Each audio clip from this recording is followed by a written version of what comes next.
Cette année, Thibaut Pinot ne verra pas Paris. On sait aussi depuis ce matin que le Vosgien ne verra pas non plus Rio.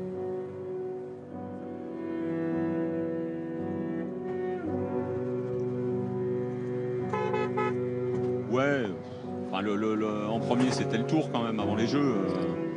Après, on a la chance en France d'avoir nos mini-Jeux olympiques à nous tous les ans, c'est le Tour de France, donc voilà. C'est ce qu'on craignait, c'est vrai qu'il était... Enfin, il avait peur de ça et malheureusement, ça sent une fin de saison compliquée pour lui. Donc qu'il se remette avant tout, qu'il prenne son temps et il reviendra encore plus fort.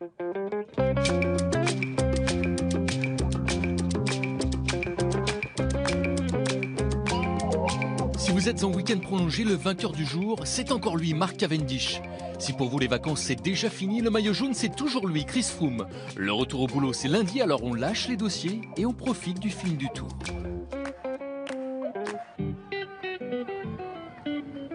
Remercions ici Martin Elmiger, Jérémy Roy, Cesare Benedetti et Alex Hawes de nous avoir maintenus éveillés plus de 4 heures sur la route de Villars-les-Dombes.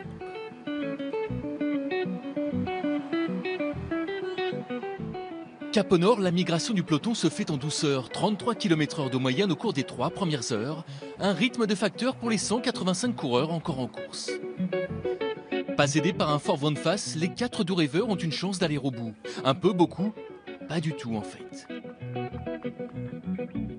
Car cette 14e étape, l'une des dernières occasions pour les sprinteurs avant les champs. Conséquence, l'avance s'effiloche et tombe sous les 1 minute, à 40 km de la ligne.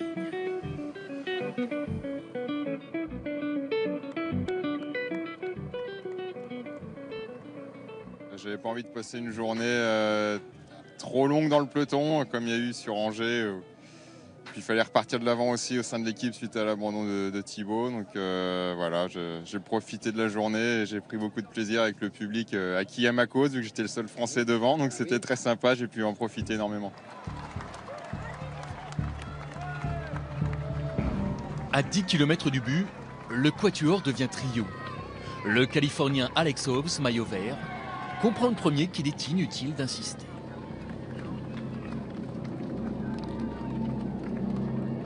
Rebelote, 2 km plus loin, le trio devient duo.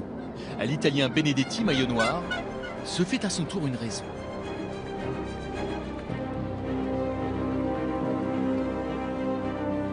Roy et Elmiger fêtent ensemble leurs 170 km d'échappée, mais derrière, les sprinteurs se souviennent d'un coup qu'à Montpellier, à vouloir trop jouer, ils s'étaient déjà fait piéger. Les deux de devant se quittent bons amis. Les gros mollets vont pouvoir s'expliquer entre eux. Et sur cette 103e édition, on connaît le nom du meilleur sprinter du Tour.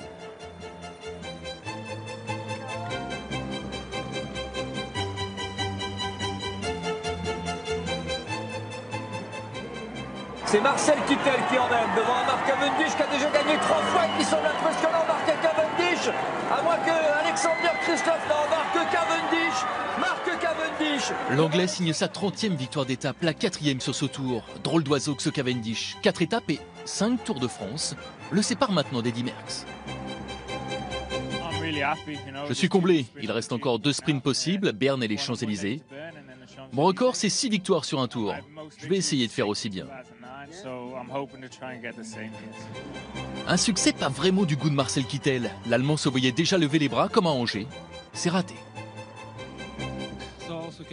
Cavendish m'a sauté quasiment sur la ligne. Il est venu sur la droite et j'ai dû freiner très fort. J'ai évité de justesse sa roue arrière. Après, c'était réglé.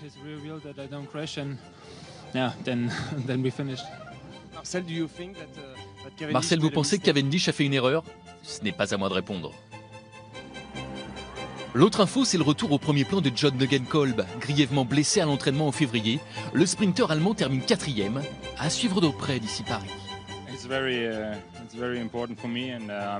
C'est un résultat très important pour moi. C'est bon d'avoir encore la confiance de mon équipe. Mes coéquipiers ont fait un boulot remarquable pour m'amener là. Après, j'ai suivi mon instinct pour essayer d'attraper la bonne roue. Je suis tellement heureux d'être de nouveau là. Ça me donne beaucoup de confiance pour la suite.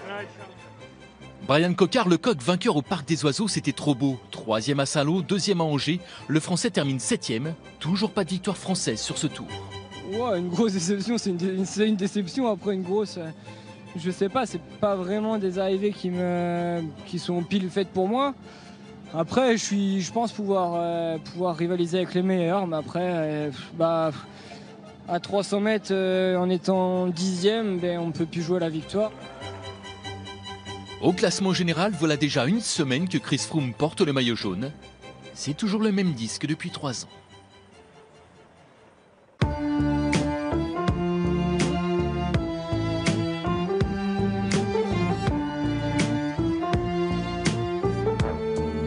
Le frein à disque arrive aujourd'hui.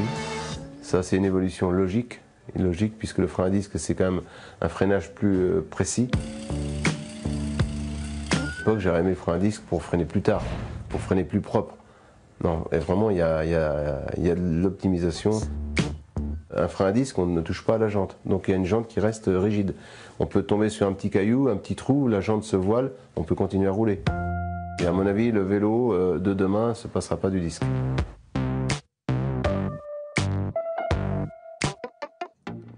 Demain, on remonte et il va en falloir du culose pour attaquer Chris Froome avant les Alpes.